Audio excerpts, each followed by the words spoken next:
Senhor Jesus, nosso irmão maior, prometeste, Senhor, que quando 2 ou mais estivessem reunidos em Teu nome, Tu estarias presente. Já sentimos, Senhor, a Tua presença, através desses enviados de amor, de luz e de paz, que se debruçam sobre nós, muito antes até do início dessa reunião, e que estarão conosco, Senhor, durante toda a noite. E assim, Senhor, que possamos absorver toda essa energia de paz, de tranquilidade, que possamos acalmar os nossos corações e que possamos ter clarificado nossas mentes, Senhor, para que possamos absorver tudo aquilo que irá ser trazido na noite de hoje e que certamente, Senhor, deveremos refletir sobre tudo. Dessa forma, Senhor, que possamos ter a Tua permissão, as Tuas bênçãos, para darmos prosseguimento, então, a nossa reunião, envolvendo com o nosso carinho o nosso Guilherme Franco, que irá fazer, então, a palestra da noite de hoje. Boa noite. É uma grande alegria, né, a gente poder fazer essa dobradinha, e eu diria que um grande desafio. Embora o tema nos tenha sido proposto com bastante antecedência e seja uma consequência natural de alguns estudos realizados no ano passado, mas eu me impus até mesmo com o objetivo de desenvolver competências, de pensar em 2 palestras diferentes sobre o mesmo tema. Até em respeito a Maria Emília e outros companheiros que já assistiram a palestra das 17. Mas vamos lá. A gente vai aprendendo, é verdade, Maria Emília. Paliano Júnior, um grande pesquisador espírita, magnetizador, conhecedor de técnicas magnéticas, incansável em seus movimentos, teve como objeto de estudo a possibilidade das recordações de vidas passadas. E num livro absolutamente brilhante chamado Viagens Psíquicas no Tempo, ele estabelece um grupo de estudo composto por médiuns com alguma possibilidade ostensiva como objetos de estudo. E propõe-se então a aplicar técnicas específicas, técnicas magnéticas específicas, para promover o desdobramento daqueles espíritos, ou seja, o afastamento da entidade espiritual que aquele sujeito é, do seu corpo físico, liberando, portanto, a possibilidade de acesso aos potenciais espirituais. Mas esta técnica aplicada era uma técnica extremamente específica e que possibilitava não apenas o acesso à realidade espiritual, mas também, através de mergulhos sistemáticos, possibilitava que este médium fosse caminhando através das suas memórias pregressas, encarnação atrás de encarnação, trazendo impressões e olhares sobre suas vidas há muitas encarnações passadas. E nós sabemos de fato que todos nós temos reencarnado sistematicamente em nosso orbe. Para os recém-chegados à doutrina espírita, o fato de reencarnarmos é quando nós, individualidades espirituais, nos organizamos, preparamos um plano de estudo / ação e nos aproximamos do mundo material mais denso, conduzindo um processo de fecundação, constituição de um feto, desenvolvimento do mesmo, para que possamos então operar sobre condições especialíssimas através dos corpos físicos a que temos acesso. E nós não vivenciamos apenas uma encarnação. Na realidade, nós ficamos neste movimento cíclico enquanto estamos desenvolvendo competências, conhecimentos acerca de nós mesmos, das leis de Deus. E, portanto, ao desencarnarmos, ou seja, no momento em que nossos corpos físicos param de funcionar, retornamos à nossa realidade espiritual, tomamos um conhecimento mais concreto acerca do que fizemos, do distanciamento ou acerto de nosso planejamento e nos organizamos para novo mergulho, aonde daremos continuidade a este processo de desenvolvimento de competências. E neste movimento, temos mergulhado muitas e muitas vezes. E este era um dos objetos de estudo, um dos objetivos de estudo do Paliano Júnior. Compreender a relação entre estes movimentos encarnatórios a partir do discurso e das lembranças mais pertinentes daqueles médiuns específicos. E curiosamente, após algum tempo de estudo e de mergulhos sistemáticos nos passados, descobrindo coisas absolutamente fantásticas sobre a história daqueles médiuns, aqueles espíritos que traziam longa bagagem e sistemáticas intervenções nas sociedades, mais variadas ao longo do tempo, ele chega a um momento que para nós talvez possa causar muita estranheza. Relata a médium em desdobramento que recorda-se de um momento em que está dentro de uma nave espacial. Olhando pela janela daquela nave, acompanhando a destruição de seu sistema solar pela explosão da estrela que o organizava.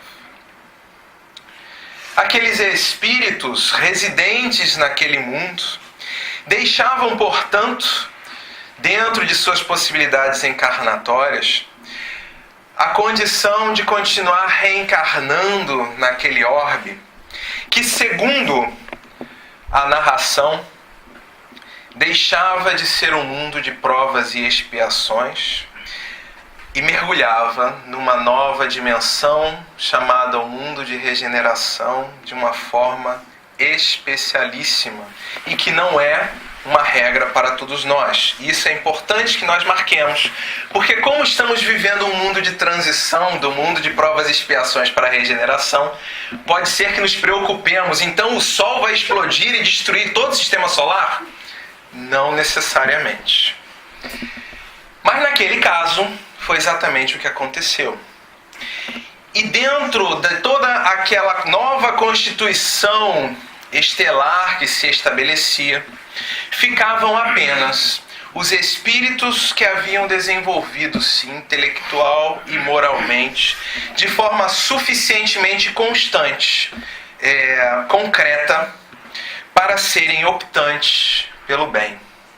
Desnecessário dizer que todos aqueles que constituíam-se em um processo encarnatório e que no planeta ficaram, tiveram seus processos de desencarne imediatos, tendo sido conduzidos apenas aqueles que estavam encarnados e que não haviam conseguido ainda concretizar o seu ideal de existência espiritual de forma plena, ou seja, aqueles que ainda não tinham optado única e exclusivamente pelo bem. Juntamente com aqueles espíritos encarnados, ainda em uma posição de dubiedade em relação às suas escolhas morais, ainda encarnados, seguiam também atraídos pelos influxos magnéticos de outros orbes, os espíritos desencarnados que também tinham dificuldade de serem exclusivamente optantes pelo bem. Nos narra ainda este espírito em desdobramento que estas naves espaciais, algumas delas, após longuíssima viagem pelo espaço, aportam no planeta Terra, encontrando uma dimensão de humanoides absolutamente horrendos e mal formados, com capacidades absolutamente restritas de manifestação intelectual. Mas diante da falta de opções, acabam ficando por aqui mesmo. Possivelmente, muitos dos desencarnados também foram atraídos para este orbe, passando a integrar a massa de espíritos que disputariam dali em diante oportunidades encarnatórias na Terra com o objetivo de constituírem a moralidade a que até então não haviam conseguido. Inferimos desta narração, cruzando os dados com a obra literária do Espírito Emmanuel, através da psicografia de Francisco Cândido Xavier, chamada A Caminho da Luz, que este momento único da história de nosso planeta foi a virada, a saída do mundo primitivo e o ingresso em um mundo de provas e expiações. Habitavam, portanto, dois extremos de criaturas: espíritos recém-saídos da animalidade, que haviam recém-descoberto a sua possibilidade de individualização, espíritos que recentemente haviam se percebido enquanto seres distintos do restante da natureza, e espíritos altamente intelectualizados, com um potencial gigantesco de transformação da sua realidade material, mas com tendências morais questionáveis. Ambos manifestando-se em um planeta através de possibilidades restritas e extremamente primitivas.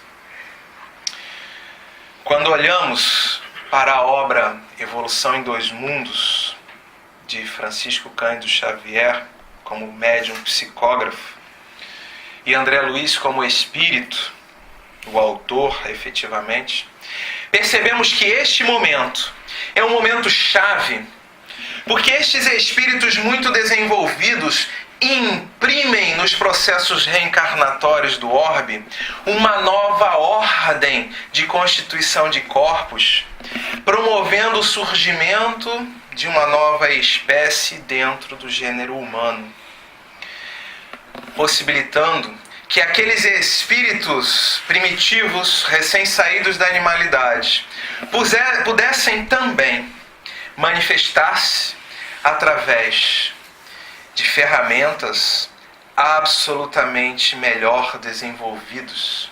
E eu fico imaginando o choque para ambos os lados.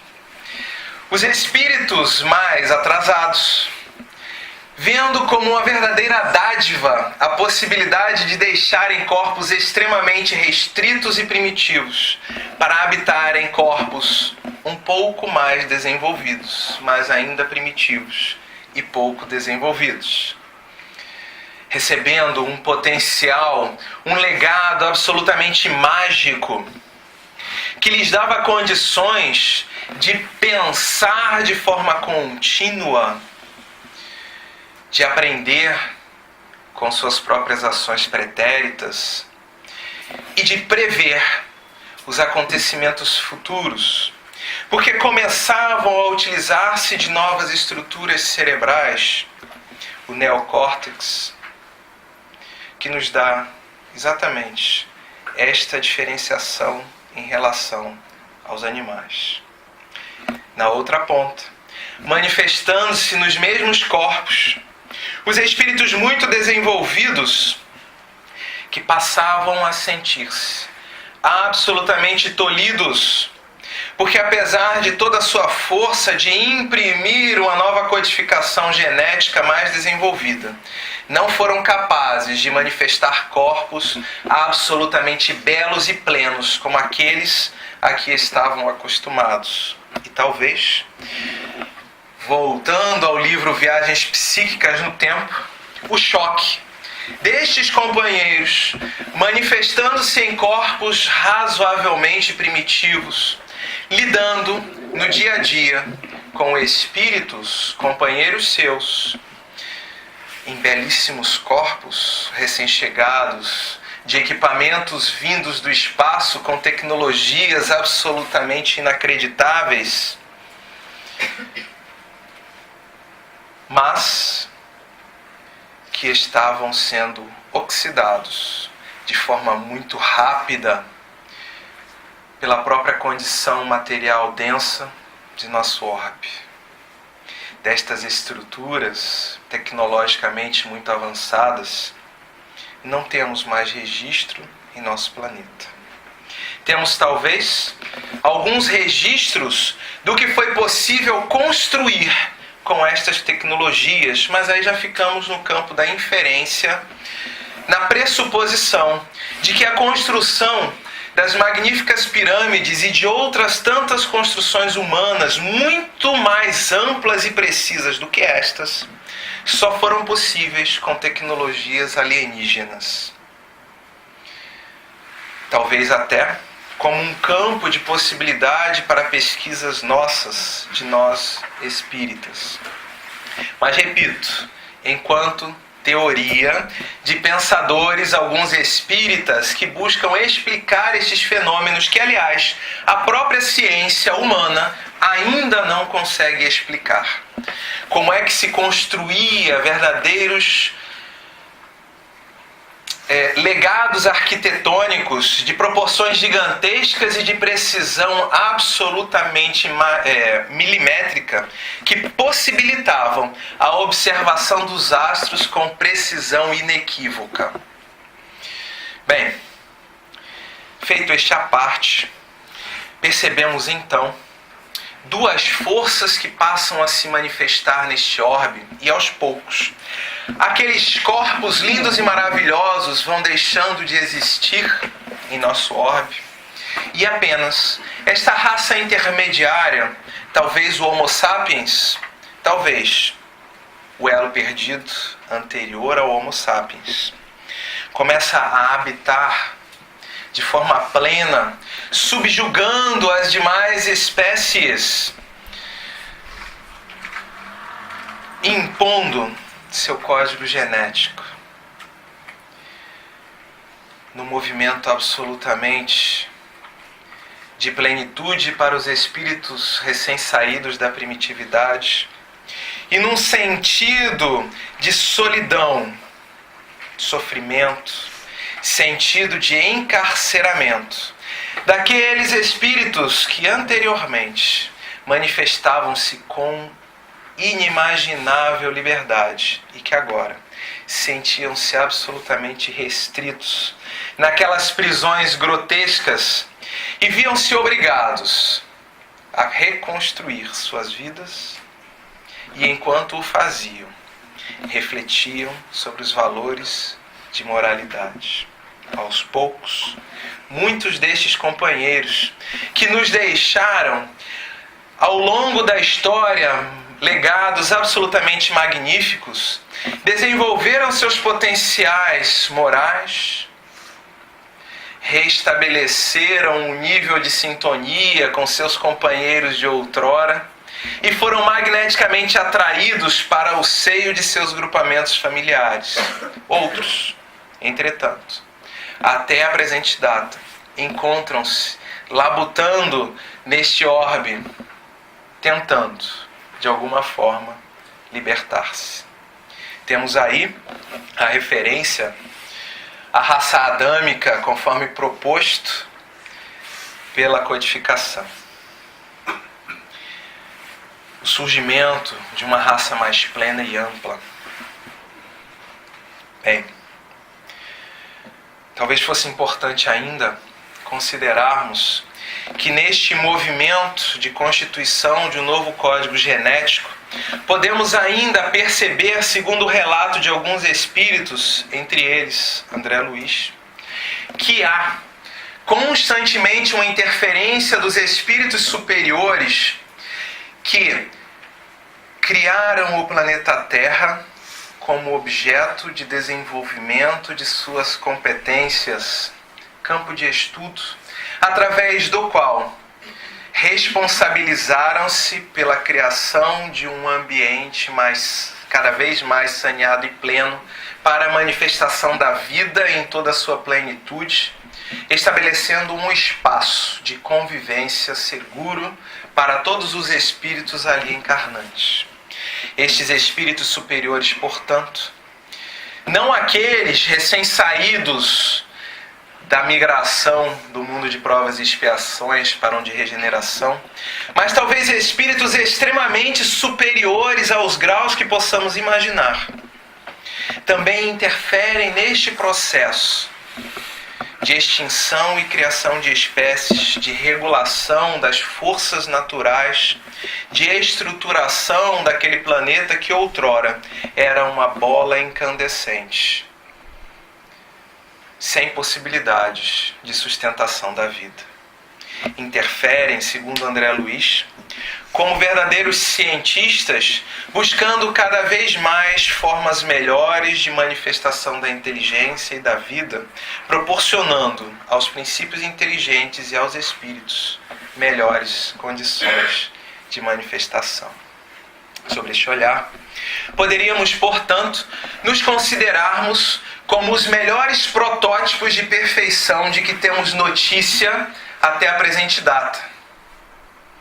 Porque temos nos construído ao longo da história, melhorado nossa espécie, dado vazão a novas organizações biológicas, construindo conhecimentos, estruturando nossas civilizações, ampliando as condições de manifestação de nossas inteligências, aprendendo a trabalharmos em grupos cada vez maiores, porque são tantos os conhecimentos que já não conseguimos mais dar conta para realizarmos ações sozinhos. E cada vez mais intrincados através da lei de sociedade, vamos sendo desafiados, geração após geração, a buscarmos novas formas de operar neste mundo. A tal ponto que nos encontramos hoje, em pleno ano de 2016, discutindo sobre a programação genética e a possibilidade que temos de intervenção neste processo. Faria talvez aqui uma parte muito importante, porque o olhar religioso que conseguimos constituir até a presente data não tem se desenvolvido suficientemente bem para que possamos reconhecer o desenvolvimento das competências humanas a tal ponto de podermos interferir livremente em absolutamente todos os processos materiais. Somos, enquanto entidades religiosas, enquanto seres religiosos pensantes, extremamente resistentes, porque talvez tenhamos herdado ainda aquela visão de nossos companheiros alienígenas que aqui chegavam sentindo-se prisioneiros e que, portanto, mobilizavam-se a qualquer custo para serem libertos da matéria restrita. Talvez tenhamos herdado intensamente isto e nos movimentamos ao longo das gerações num exercício frenético de negação da matéria, de desenvolvimento de competências morais, para que não precisemos mais reencarnar ou habitarmos estes corpos restritos. Enquanto, na direção oposta, rumo à ciência, apostando cada vez mais na compreensão do funcionamento da matéria, das relações materiais e buscando interferir intensamente em todos os processos, talvez, aspas, brincando de deuses, construindo novas organizações, determinando o surgimento de novas espécies, extinguindo outras tantas, transformando o orbe, abrindo estradas, construindo espaços civilizatórios, é verdade, depredando e causando muitos prejuízos, mas também gerando novas tecnologias que em algum momento serão capazes de restituir a plenitude de vida deste planeta. Porque queiramos ou não será mais possível resgatar algumas áreas de floresta, não será mais possível sanear algumas áreas destruídas, a não ser que empreguemos novas tecnologias que ainda estão em desenvolvimento. E neste sentido, então, pensando-nos enquanto protótipos do que há de melhor, tecnologias de ponta, continuamos insatisfeitos com nossos corpos brutos, grosseiros e de curtas encarnações. Atingimos a fantástica meta de expectativa de vida de 75 anos para quem nasce na geração presente. Eu costumo dizer que viverei até os 150. Ainda não sei bem como, mas eu espero que a tecnologia tenha se desenvolvido de tal forma que eu seja capaz de substituir órgãos deficientes por mecanismos cibernéticos que possam me garantir qualidade de vida superior. Quem sabe, retirar um olho para colocar algum implante cibernético, eliminando a miopia, o hipermetropismo, a hipermetropia, a catarata, o glaucoma, entre outros tantos, trazendo maior qualidade de vida, conforme nos propõe um filme cujo nome me falha agora para variar, do Robin Williams, em que, numa era de futuro, onde começam a surgir máquinas, robôs de capacidade de processamento extremamente elevada, algo acontece. E um robô foge a todas as regras possíveis e começa a pensar-se de forma individualizada como ser. O homem centenário, muito obrigado. Exatamente isso. E este robô, com sua aparência grotesca e não sendo aceito pela humanidade, apesar de sentir-se como ser humano, começa a desenvolver tecnologias absolutamente abundantes para reconstruir a sua forma cibernética e parecer-se cada vez mais com o ser humano. E à medida que desenvolve essas tecnologias, vai legando para a sociedade a possibilidade de ampliação de saúde de forma absolutamente plena,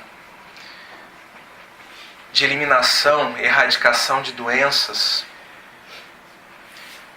Mas seu pleito, até o final do filme, não é atendido. Porque, em última análise, a grande comissão planetária determina que aquele robô não poderia ser considerado um ser humano. Porque ele não tinha a maior das características que definem um ser humano: a finitude. E ele, então, em um ato absolutamente belo, desenvolve tecnologias que determinam o seu envelhecimento e morte. E, em seu leito de morte, passa a ser considerado o homem mais velho que a humanidade teve conhecimento.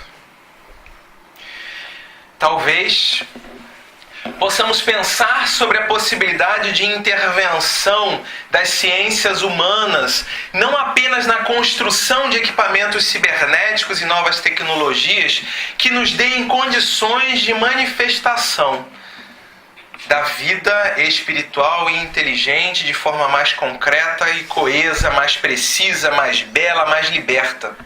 Mas talvez possamos pensar na possibilidade de reprogramação de nossa carga genética para a geração de corpos mais resistentes, mais amplos. E talvez este hoje seja a fronteira que estamos vivenciando. Quando somos defrontados, por um lado, pelo olhar da ciência que busca um controle cada vez maior das dimensões materiais, versus a dimensão religiosa que nega a existência material e supervaloriza a dimensão espiritual, sem perceber da necessidade de um casamento de ambas as visões, como nos propõe Leon Denis no livro O Problema do Ser, do Destino e da Dor, quando diz que a felicidade em nossa sociedade planetária só será possível no momento em que nós conseguirmos conciliar filosofia, ciência e religião em uma única linha de atuação. Colocar estes campos de pensamento para conversar talvez seja o maior dos desafios. Mas a doutrina espírita, ela já resgata este olhar de uma forma diferente ao nos dizer que nós não estamos presos neste mundo material denso. E sim, contamos com ele, com a graça de podermos fazer mergulhos especializados na matéria para desenvolvermos competências e que, portanto, é nossa obrigação diuturna, sistemática, investirmos nossos potenciais intelectuais no desenvolvimento de novas possibilidades de atuação. Porque, afinal de contas, todos nós estamos em um processo contínuo de desenvolvimento de capacidades intelectuais e morais. E em algum momento, se já não estiver acontecendo, nossos corpos não atenderão mais às nossas possibilidades espirituais de manifestação. E, naturalmente, imprimiremos por conta própria alterações genéticas que possibilitem o surgimento de corpos melhor adaptados às nossas necessidades. Tomarmos consciência destes fatos faz com que possamos pensar na possibilidade da programação genética não como uma ameaça ou como um desvio ético-moral dos seres humanos, mas como uma ampliação de possibilidades. E nós, como espíritas, talvez possamos compreender isto de uma forma absolutamente mágica, absolutamente bela. Porque se hoje, quando nos propomos a ter filhos, já buscamos oferecer a eles as melhores condições possíveis de manifestação na matéria, dando-lhes o melhor possível de alimentação, saúde, educação, valores morais, entre outros tantos, no momento em que pudermos sentir a aproximação destes companheiros que chegam para reencarnar, no momento em que pudermos sentir as suas necessidades espirituais e que pudermos nos sintonizar com eles, talvez possamos, em união com suas dimensões, ajudá-lo na seleção natural dos óvulos que amadurecerão, dos espermatozoides que ganharão aquela corrida para a fertilização e, em última análise, no processo de divisão celular que determinará as estruturas corporais para aquele espírito. Talvez, neste momento, e aí fica uma inferência da minha parte, talvez neste momento possamos estar decretando o surgimento de uma nova raça, muito mais adequada, surgida de um movimento amoroso de acolhimento, mas até que possamos realizar este movimento de forma consciente, talvez muitas de nossas interferências nessas programações genéticas venham a ser movidas pelo nosso orgulho, pela nossa vaidade, pelo nosso egoísmo, provocando sim distorções nos processos encarnatórios, mas distorções temporárias, das quais não precisamos ter medo, porque se já sabemos que somos espíritos imortais, sabemos que herdaremos o melhor dos resultados destas experiências. Naturalmente, caminhamos em direção à plenitude E talvez por conta disso precisemos desenvolver um sentido de gratidão absoluto. Não apenas pela herança que recebemos de nossos genitores, deste código, desta carga biológica que viabiliza nossas manifestações, mas também gratidão por todos os envolvimentos espirituais que promovem a constituição dos melhores códigos genéticos que nos darão chances para sermos quem somos da melhor forma possível. Talvez possamos ainda considerarmos-nos criaturas absolutamente amadas. E aí, neste sentido, eu resgataria o Evangelho segundo o Espiritismo, no capítulo 11, quando os Espíritos trazem instruções sobre a lei de amor. Para os que me conhecem, eu não vou citar o item 8, a mensagem de Lázaro. Eu vou citar uma mensagem de Sansão, no item 9, na sequência. O amor é de essência divina, e todos vós, do primeiro ao último, tendes no fundo do coração a centelha desse fogo sagrado. É um fato que muitas vezes pudeste constatar, por mais abjeto, vil e criminoso que possa ser, o homem dispensa a um ser ou a um objeto qualquer uma afeição viva e ardente, à prova de tudo quanto tendesse a diminuí-la, alcançando, muitas vezes, sublimes proporções. Embora não sejamos capazes de compreender em plenitude este amor que reside enquanto germe dentro de cada um de nós, embora não sejamos capazes de perceber este amor que nos envolve em plenitude, é exatamente ele que nos conduz através das naves espaciais, que nos conduz através dos processos encarnatórios, que possibilita que possamos interferir nos códigos genéticos, promovendo melhorias de nossa espécie. É através deste envolvimento que temos caminhado e somos quem somos. Desenvolver, portanto, um sentido de gratidão é, antes de mais nada, louvarmos a esta estrutura bendita que herdamos de nós mesmos, de acordo com o legado que Deus nos deixou.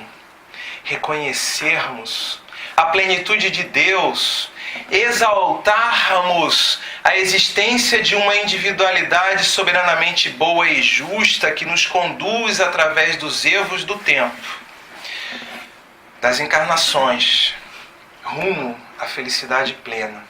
Talvez seja o maior dos convites que nos declara a necessidade não de combatermos pelo medo as possibilidades de programação genética, mas de olharmos com gratidão para todas essas possibilidades de exercício do livre-arbítrio que hoje já nos são entregues,